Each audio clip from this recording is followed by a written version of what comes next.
নমস্কার, দি পজিটিভ চ্যানেলের পডকাস্টে আপনাদের সবাইকে স্বাগত জানাই। আজকে আমাদের মধ্যে আছেন ত্রিপুরা রাজ্যের ভারত সেবাশ্রম সংঘের হিন্দুরক্ষী দলের সভাপতি কৃষ্ণজিৎ দেব বর্মা মহাশয়। উনাকে আমি স্বাগত জানাই। নমস্কার। নমস্কার। আপনার এখানে কিভাবে আসা হলো? প্রথমেই দা পজিটিভ ইউটিউব চ্যানেলকে অনেক অনেক ধন্যবাদ। আপনার চ্যানেলে আমাকে কথা বলার সুযোগ দিয়েছেন, আমার আন্তরিক শুভেচ্ছা জানাই আপনাকে। ধন্যবাদ আপনাকেও, যে আপনি সুদূর ত্রিপুরা থেকে এখানে একটা ভারত সেবাশ্রম সংঘের কাজে এসেছেন, সঙ্গে আমাদের সময় দিয়েছেন, আমাদের সঙ্গে অল্প বার্তালাপ করার জন্য। তো এখানে আসার কি উদ্দেশ্য এবং এখানে কোথায় এসেছিলেন আপনি? আমি 28শে মার্চ আমাদের যে হাইলাকান্দি ডিস্ট্রিক্ট রয়েছে, ওই একটা গ্রাম রয়েছে এখানে, রাইফেলমারা গ্রাম। ওখানে এক দিবসীয় একটা প্রশিক্ষণ শিবির ছিল আমাদের, আচ্ছা, যেটা গত 30 তারিখ শেষ সম্পন্ন হয়েছে আমাদের। তো এখানে জনজাতি ভাই বোনরা এবং যারা আমাদের হাইলাকান্দি ডিস্ট্রিক্টের যারা কার্যকর্তা রয়েছেন, তাদের আবেদন যে একটা প্রশিক্ষণ শিবিরে এসে যোগদান করার জন্য, এবং আমাদের যে গ্রামগুলো রয়েছে, প্রত্যন্ত এলাকার গ্রামগুলো রয়েছে, পাহাড়ি গ্রামগুলো, ওখানে প্রবাস করার জন্য আমাকে আবেদন রেখেছেন। এবং আমি খুব আনন্দিত, এত একটা সুন্দর পরিবেশ আপনাদের হাইলাকান্দি শহর আমি ঘুরেছি এবং ওই গ্রামগুলোতেও গিয়ে আমি প্রবাস করেছি। এবং আপনাদের ইউটিউব চ্যানেলের মধ্যে বলতে চাই যে আমি ভাবতেই পারিনি যে আমাদের এত স্বতঃস্ফূর্ত একটা প্রশিক্ষণ শিবির হয়েছে। প্রায় 90 জনের মতো আমাদের প্রশিক্ষিত ছেলেরা সে আমাদের বর্গে প্রশিক্ষণ নিয়েছে আমাদের। আচ্ছা আচ্ছা, সবাই কি মানে জনজাতি সমাজেরই ছিল? সব জনজাতি অংশের মানুষ ছিল। আচ্ছা আচ্ছা আচ্ছা, আপনাকে জিজ্ঞাসা করি যে ত্রিপুরার জনজাতি এবং আসামের জনজাতির মধ্যে আপনি পার্থক্যটা কোথায় দেখলেন? আমরা দুটো রাজ্যের জনজাতির মধ্যে তেমন কিছু পার্থক্য আমি দেখেছি না। আচ্ছা, কারণ আমি যখন প্রবাসকালীন সময় আমি কথাবার্তা বলেছি, আমাদের ভাষা প্রায় সিমিলার। আচ্ছা, কথাবার্তা আমরা যেমন ককবরক ভাষায় কথা বলি, আমাদের রাজ্যের যে মাতৃভাষা রয়েছে আমাদের জনজাতিদের, সেটা হচ্ছে ককবরক ভাষা।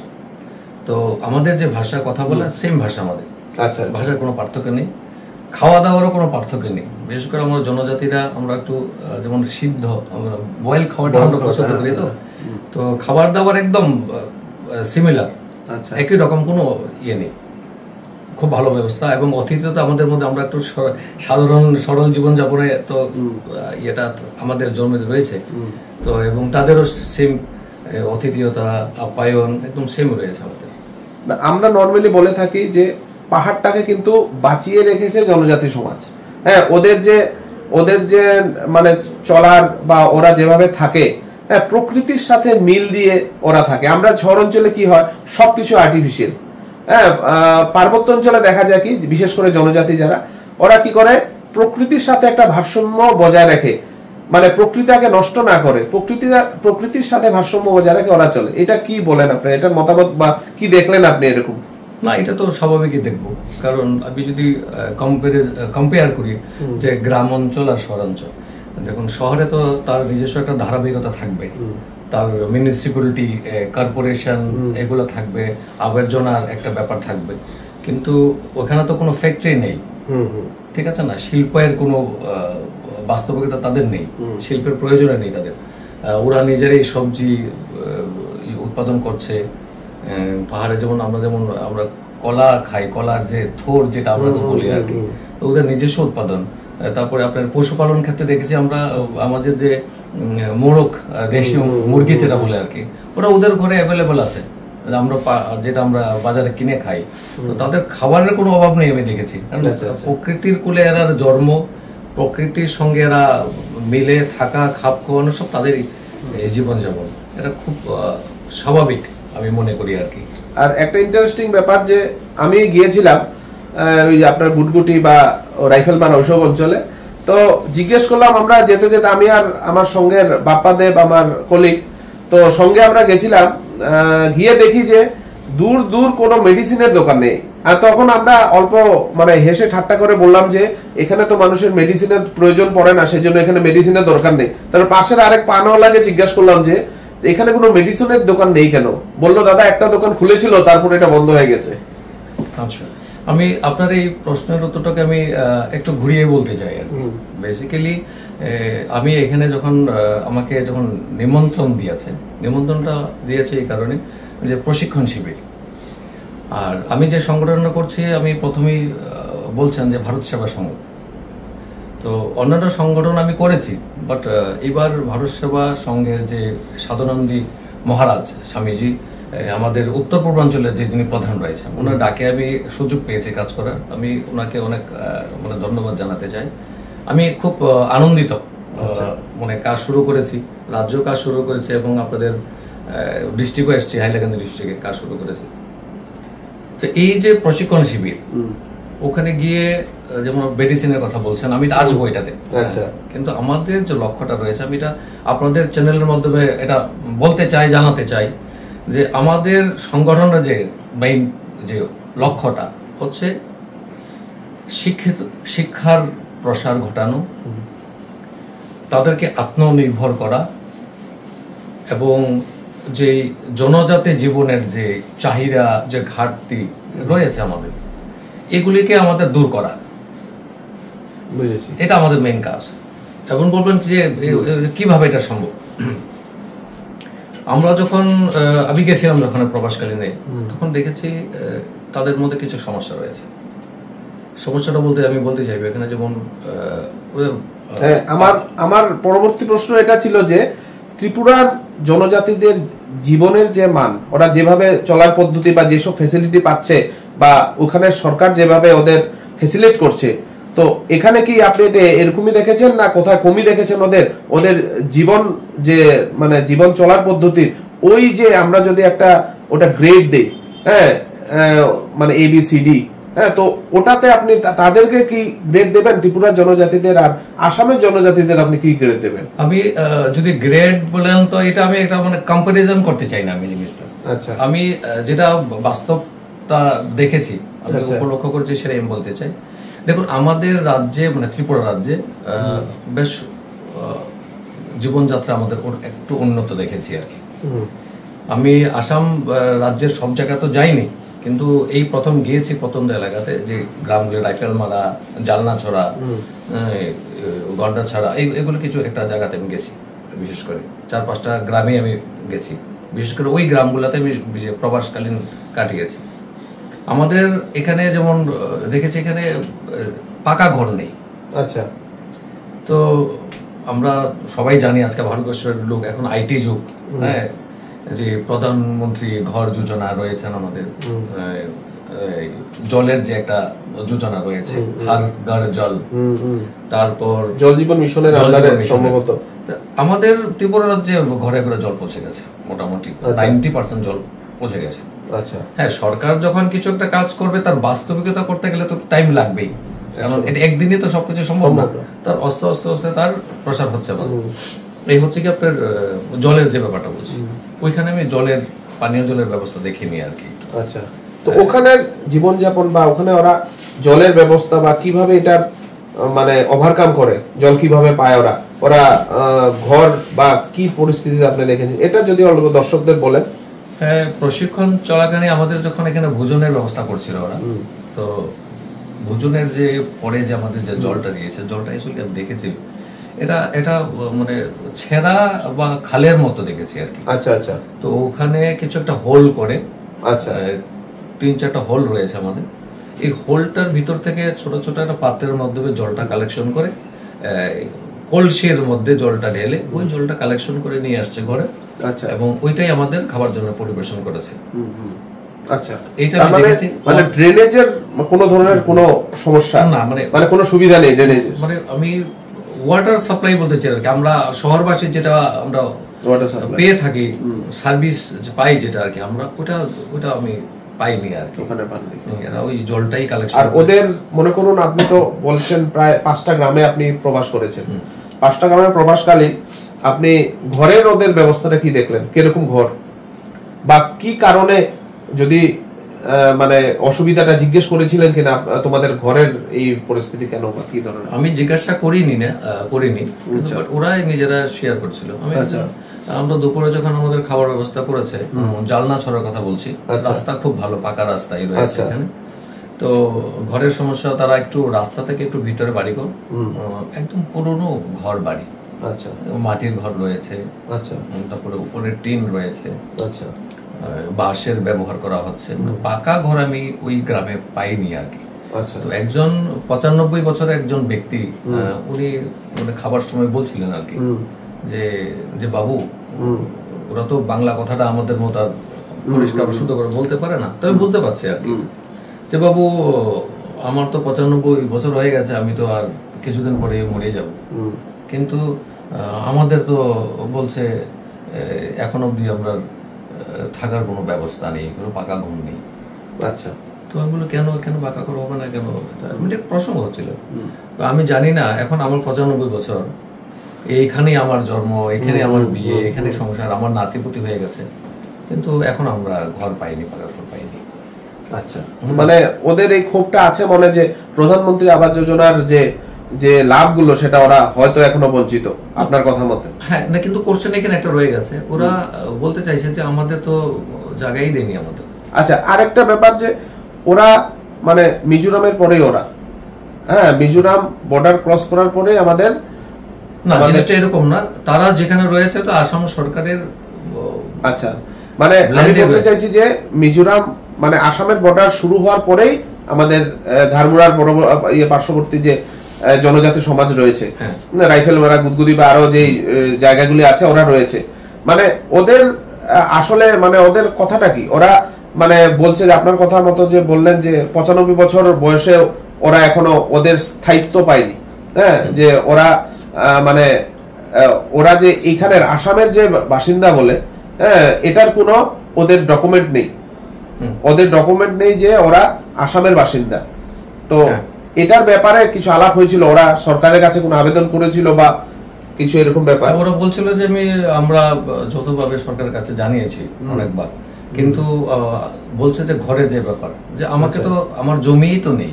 আচ্ছা, আমি বলছিলাম না, আমাদের তো রাজ্যে তো জায়গা, যারা দীর্ঘ বছর জনজাতিরা রয়েছেন ওদের তো পাট্টা দিয়ে দিয়েছেন, হ্যাঁ, ওদের মানে পর্চা রয়েছে ওদের, খতিয়ান যেটাকে বলে, খতিয়ান পর্চা ওদের রয়েছে, এবং ওদেরকে লিখিতভাবে পাট্টা ওদের কাগজপত্র রয়েছে।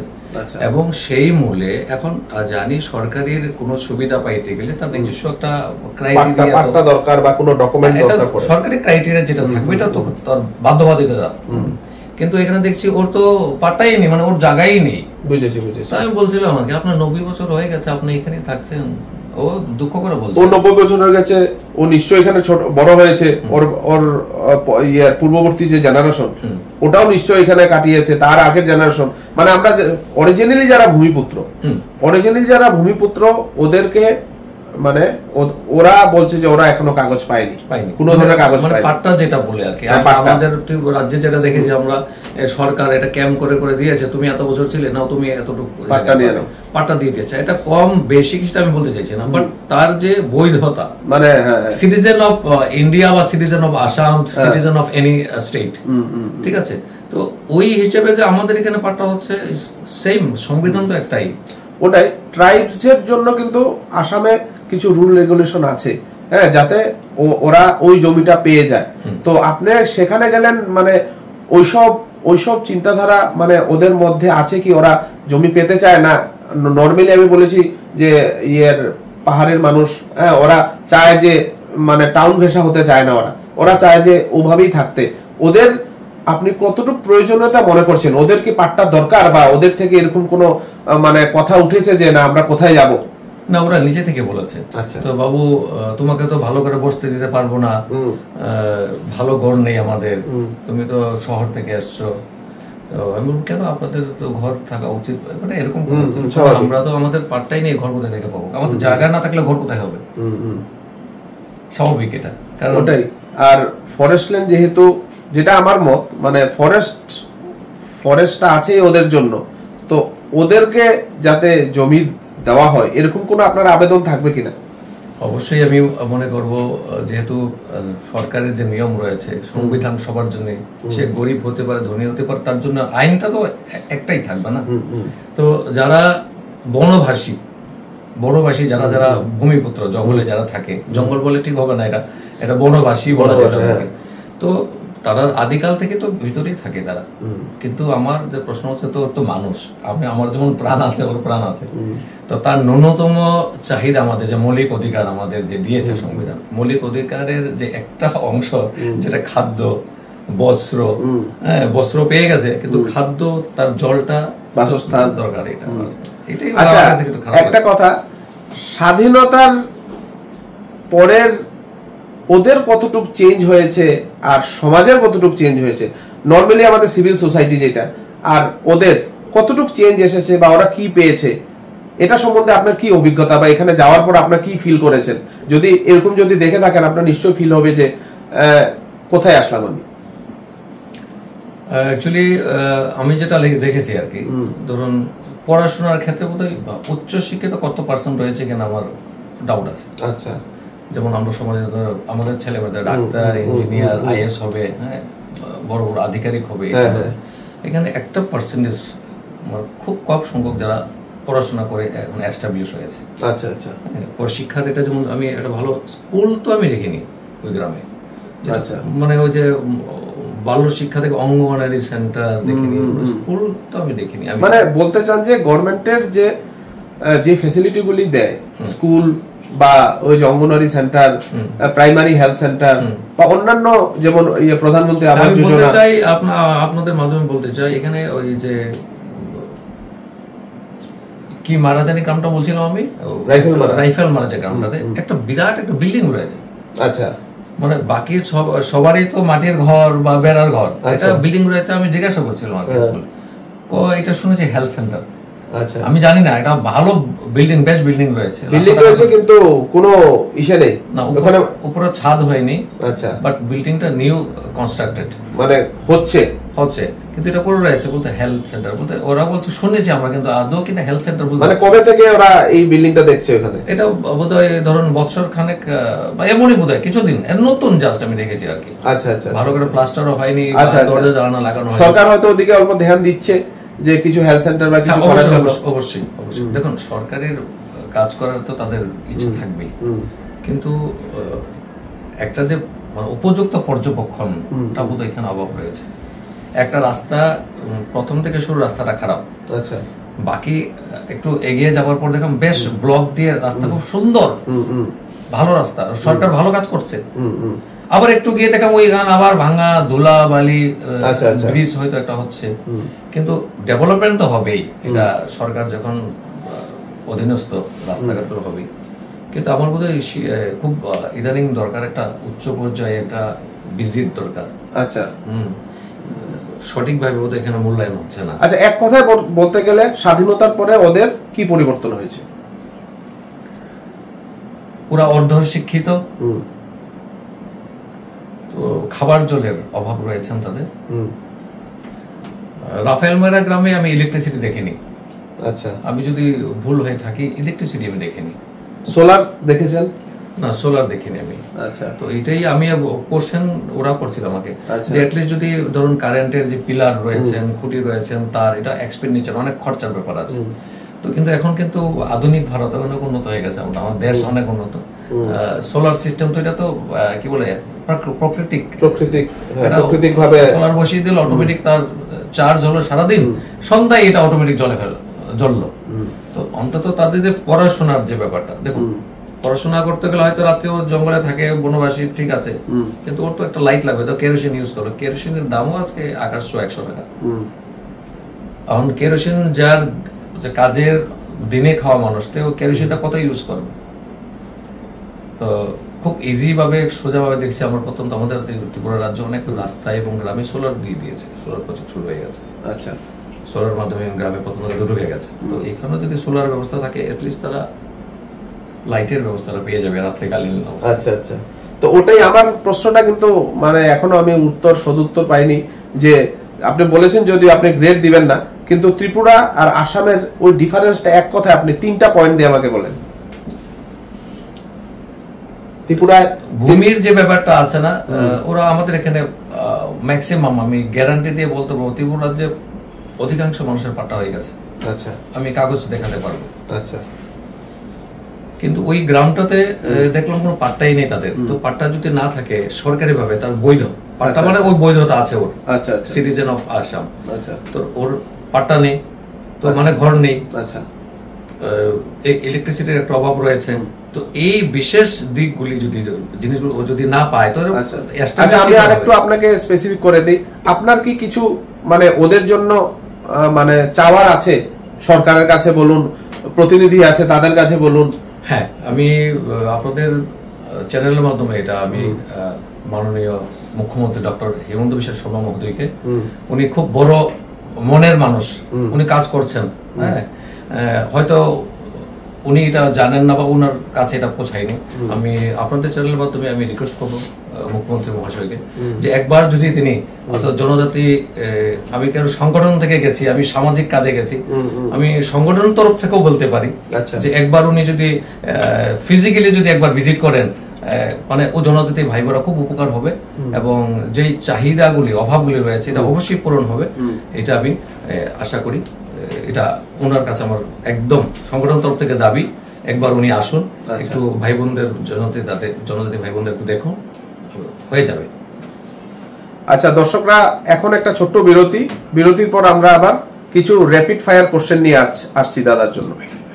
বিরতির পর সবাইকে আবারও স্বাগত জানাচ্ছি। তো এখন দাদার কাছে আমরা চলে যাচ্ছি আরো কিছু প্রশ্ন নিয়ে। তো আপনি বলেছেন ওদের কোনো ডকুমেন্ট নেই, হ্যাঁ, তো ওরা নিশ্চয়ই ভোট দেয়, ভোট দিলে ওদের একটা ডকুমেন্ট নিশ্চয়ই থাকবে। তো ভোট যদি দিয়ে থাকে, ওদের মানে ডেভেলপমেন্ট কিছু হচ্ছে না কেন? আমি এটা আলোচনা করেছি তাদের সঙ্গে। আচ্ছা, ওরা তো বলছে ওদের ভোটার আই কার্ডও দেখিয়েছে আমার। আচ্ছা, তো একটা রাজ্যে ভোটার কখন ভোট দেবে, সেই ওই রাজ্যের, ওই জেলার, ওই গ্রামের লোক বলেই তো, ঠিক আছে না? তো যে ব্যক্তি ভোট দেয় ও ঘর পাবে না, এটা একটা কোশ্চেন ব্যাপার রয়েছে। ভোটার বাড়ি তো সেই দেশের নাগরিক, রাজ্যের নাগরিক। তো এখানে বোধহয় কোথাও একটা কমিউনিকেশন গ্যাপ রয়েছে। আচ্ছা, মানে বলতে চাইছেন যে ওরা ভোট দিচ্ছে কিন্তু ওরা ওইভাবে কোনো সরকারি সাহায্য পাচ্ছে না। না, এক্স্যাক্টলি সেটাই। সরকারে আপনি আগে বলেছেন যে সরকার ঘর দিচ্ছে, আগে কংগ্রেস শাসনে একরকম ছিল। হ্যাঁ, এখানে এই এরিয়াটাকে রেস্ট্রিক্টেড এরিয়া করে মানে দেখেছি আমরা হয়েছিল, কিন্তু এই গভর্নমেন্ট আসার পরে অনেক কাজ হচ্ছে, কিন্তু ডেভেলপমেন্ট এত স্কিম থাকা সত্ত্বেও ওরা কিছু পাচ্ছে না। দেখুন, যদি গভর্নমেন্টের কথা বলি, আমি গভর্নমেন্ট পাইনি, আমি বর্তমান সরকারকে দেখছি। আমি তো রিসেন্ট ভিজিট করেছি, আচ্ছা, সংগঠনের কাজে এসেছি। তো ভিজিট মানে আমার সংগঠনের কাজে এসে আমি মানে ভাই বোনদের সঙ্গে মেলামেশা করতে গিয়ে আমার আলোচনা হয়েছে। আমার তো ব্যক্তিগত কোনোভাবে ওখানে যাওয়া নেই, ভিজিট বলতে আমার কোনো সংস্থা বা কোনো থেকে আমার এটা করা হয়নি। তবে আমি যখন গেছি প্রবাসকালীন বা সংগঠনের কাজে গেছি, তখন এটা আমি দেখেছি, প্রত্যক্ষ আমার স্বচক্ষে আমি দেখে এসেছি এগুলি অভাব রয়েছে তাদের। এগুলি মানে ওদের মানে এই বেসিক নিডগুলি ওদের এখনো ফুলফিল হয়, যেটা বললাম তো। যেমন আরেকটা এখানে বলতে চাই, স্বাস্থ্যের একটা ব্যাপার চলে আসছে এখানে। রাফায়েল মারাতে আমি একটা বিল্ডিং দেখেছি, ওরা বলছে এটা হাসপাতাল, কিন্তু হাসপাতাল যে রয়েছে এটার কোনো নেম প্লেট নেই। আচ্ছা, একটা আস্ত বিল্ডিং ঘর পরে রয়েছে, উপরে ছাদ নেই, জ্বালানা দরজা কিছুই নেই এটার। আরেকটা গ্রাম রয়েছে আপনার রিমাপুঞ্জি, হ্যাঁ, কাটানালা, ওইখানে হেলথ সেন্টার রয়েছে, কিন্তু আজ অব্দি কোনো পরিষেবা নেই, কোনো হেলথের কর্মী নেই, তালা মারা অবস্থায়। তো আমি নিজেকে কোশ্চেন করছি আর কি, যে যেখানে আমার পরিষেবার কাঠামো রয়েছে ওখানে ব্যবস্থা নেই। মানে বলতে চাচ্ছেন যে গভর্নমেন্ট ফান্ড আসছে, সেজন্য তো এখানে বিল্ডিং হচ্ছে, মানে রেডি করা হেলথ সেন্টার রয়েছে আমার রিমাপুঞ্জিতে, কাটানালাতে। আচ্ছা, কিন্তু এখানে তালা লাগানো অবস্থায় কোনো হেলথ কর্মী নেই। তো আপনি বলুন, যেখানে আমার খরচা তো হচ্ছে, ধরুন যেটাকে বানিয়েছে একটা খরচ হয়েছে, 2 নম্বর নিশ্চয়ই কোনো হেলথ কর্মীকে এখানে নিযুক্ত করেছে, ও যাচ্ছে না হয়তো বা, কিন্তু যদি কোনো কর্মীকে নিযুক্ত করে ও তো বেতন পাচ্ছে, তো সে যদি সরকারের সুযোগ সুবিধা নিচ্ছে, ওই বেতন দিয়ে ওর সংসার চালাচ্ছে, কিন্তু ওই হেলথ সেন্টার গুলো বন্ধ কেন রেখেছে? এবার আমি বলতে চাই, যেখানে হেলথ সেন্টার রয়েছে কিন্তু কর্মী নেই, ওরা চিকিৎসাটা কি করে পাচ্ছে? আপনি নিজেই গিয়ে দেখুন। আমি বারবার বলছি আপনাদের নিউজ চ্যানেলের মাধ্যমে, আমি মাননীয় মুখ্যমন্ত্রী ডক্টর হেমন্ত বিশ্ব শর্মা মহোদয়কে, উচ্চ আধিকারিক যারা রয়েছেন, একটা নির্দেশ দিক যাতে ওই জায়গায় প্র্যাকটিক্যাল ওই এলাকাগুলোকে পরিদর্শন করুক, দেখে আসুক। তাহলে এটা পরিষ্কার হয়ে যাবে যে আমরা আজকে যে আলোচনা করছি, আমরা তো ওদের ভালোর জন্যই আলোচনা করছি। এখানে আমার কারোর পক্ষে বিপক্ষে বলার কোনো আমার দরকার নেই। আমরা এখানে ফিজিক্যালি গেছি, একটা সংগঠনের কাজে গেছি, তাদেরকে সাহায্য করার জন্য। তারা শিক্ষা, স্বাস্থ্য, পরিকাঠামো যাতে পায়, ওটার জন্য আমরা গেছি। আচ্ছা, এটা বেসিক নিডগুলা, জল, স্বাস্থ্য, বিদ্যুৎ, ঘর, এগুলো আমরা অভাব পেয়েছি। মানে মানে এক কথায় যদি আমরা বলি, তো আপনি বলতে চান যে আপনি মাননীয় মুখ্যমন্ত্রীর কাছে আবেদন করেন যাতে ওদের বেসিক নিডগুলি, ওদের ঘর, ওদের পানীয় জলের ব্যবস্থা, ওদের স্বাস্থ্যের ব্যবস্থা, ওদের রোড কনস্ট্রাকশন, এসব ব্যবস্থা অ্যাটলিস্ট এখন যাতে এটা উনি ভিজিট করে এটার সুব্যবস্থা করুন। হ্যাঁ, তারা যদি রাজ্যের লোকই যদি হয়ে থাকে, রাজ্যের আদিবাসী যদি হয়ে থাকে, তাদের অ্যাটলিস্ট তাদের থাকার ব্যবস্থাটা যাতে হয়। আচ্ছা, কারণ ফরেস্ট অ্যাক্ট অনুযায়ী কি আছে আমি এক্সপার্ট নই। আচ্ছা, বাট এতটুকু বুঝি, মানে আর বিশেষ করে ওদের ওরা যাতে পাট্টা পায়। আর ওখানে নেটওয়ার্কের ব্যবস্থা এরকম কমিউনিকেশন বা নেটওয়ার্কের ব্যবস্থা গেছিলাম, নেটওয়ার্ক নেই। আচ্ছা, নেটওয়ার্কও নেই। আমি যে বাড়িতে ছিলাম, ওই জানলা ছাড়াতে, যে বাড়িতে আমাদের বসে মানে সংগঠনের কাজে গেছি, ওই বাড়িতে আমার নেটওয়ার্ক পাইনি। আমার এয়ারটেল সিম কার্ড ইউজ করছি, ওখানে আমি নেটওয়ার্ক পাইনি। আচ্ছা, তার মানে বোঝা যাচ্ছে যে মানে একদম মানে সবকিছু থেকে ওরা মানে কাট অফ করে রাখে ওদেরকে। মানে ও নেটওয়ার্কও যদি না থাকে, তার মানে বোঝা গেল, আপনি বলেছেন যে ওদের থাকার ভালো ঘর নেই, জলের, পানীয় জলের ব্যবস্থা নেই, রাস্তাঘাট নেই, হেলথ পরিষেবা বিল্ডিংগুলি শুধু আছে, পরিষেবা কিছু নেই, এখন নেটওয়ার্কও নেই। তো তাহলে ওরা যে ওখানে, আচ্ছা ওখানে মানে একটা গ্রামে মানুষের সংখ্যা কতজন অনুমানিক? একটা গ্রামে কতজন মানুষ হবে? দেখুন, আমি জনসংখ্যাটা তো আমি কাউন্ট করিনি, অনুমানিক কতটা পরিবার আছে? জাতিরা কোন ধরুন 100 মিটারের মধ্যে ধরুন 10 পরিবার রয়েছে, 100 মিটার পরে আরো 10 পরিবার রয়েছে, এইভাবে করে তারা বসবাস করছে এখানে। আচ্ছা আচ্ছা আচ্ছা। তো মানে আপনি অলরেডি বারে বারে একই প্রসঙ্গে আছে, কারণ বেসিক নিড না থাকা জায়গা মানে আমাদের চিন্তাধারার বাইরে। আপনি যেহেতু আমাদের পডকাস্টে এসে ওই জনজাতিদের এই কথাগুলি তুলে ধরেছেন, তো আমরা দর্শকদের অবশ্যই বলবো যে এটা আপনারা বেশি বেশি করে এটা শেয়ার করুন, যাতে জনজাতি অঞ্চলে এ ধরনের যে সমস্যাটা, এটা যাতে আমাদের এই পডকাস্টের মাধ্যমে সরকারের কাছে গিয়ে পৌঁছে, এবং ওদের যাতে সুব্যবস্থা, ওদের বেসিক নিডটা যাতে অ্যাটলিস্ট সরকার পূরণ করে দেয়, সেটা আবেদন আমাদের টিমের পক্ষ থেকেও থাকবে।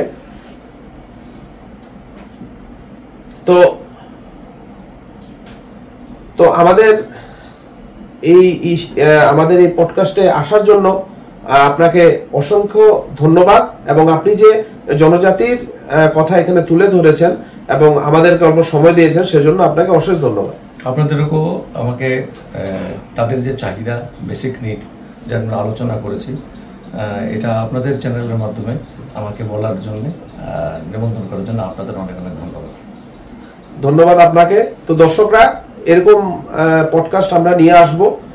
আপনারা আমাদের দি পজিটিভ চ্যানেলটি অবশ্যই লাইক এবং ফলো করবেন, এবং দেখার জন্য সবাইকে অশেষ অশেষ ধন্যবাদ।